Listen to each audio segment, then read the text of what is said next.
ফলন ভালো হলেও দাম নেই লিচুর, আর এবার তাতেই রীতিমতো মাথায় হাত নদিয়ার নবদ্বীপের লিচু চাষিদের। তারা জানাচ্ছেন এবছর ব্যাপকভাবে ফলন হয়েছে, কিন্তু সেভাবে দাম পাওয়া যাচ্ছে না। প্রতিদিনই ভিন রাজ্যে যাচ্ছে কিংবা বিভিন্ন জায়গাতে এই লিচু যাচ্ছে, কিন্তু সেভাবে দাম না পাওয়ায় রীতিমতো এখন তারা চিন্তায়।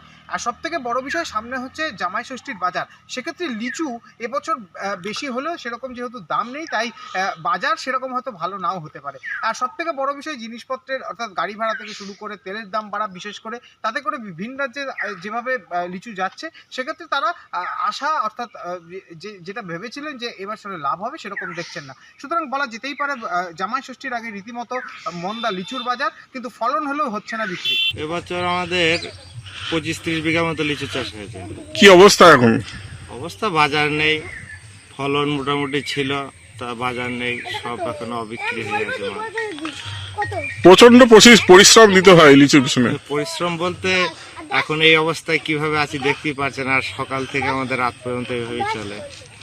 রাতেও তো ঘুম হয় না, না, রাতে পাহাড় দিতে হয়। রাতে পাহারা দিতে হয়, ওই বসে বসে দাঁড়িয়ে দাঁড়িয়ে ঘুমাতে হয়, সময়ে সময়ে বসে। মানে রাতে কিসের জন্য পাহাড় দিতে হয়? মানুষ কি আসে না? মানুষের তো একটা স্বাভাবিক ভয় থাকে। আবার এই কলা বাদুর বলে একটা পাখি আছে, ওই পাখিতে প্রচুর পরিমাণে উৎপাত করে। আচ্ছা, এগুলো তারা কত দামের আশা করেছিলেন? 2800 থেকে 3000-এর মধ্যে প্রত্যেক পেটিতে?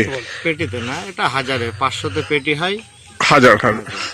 এখন সে কত পাচ্ছেন? কত? 1800, 2000। আচ্ছা, তো সেই রকম দাম পাচ্ছেন না? না, দাম নেই।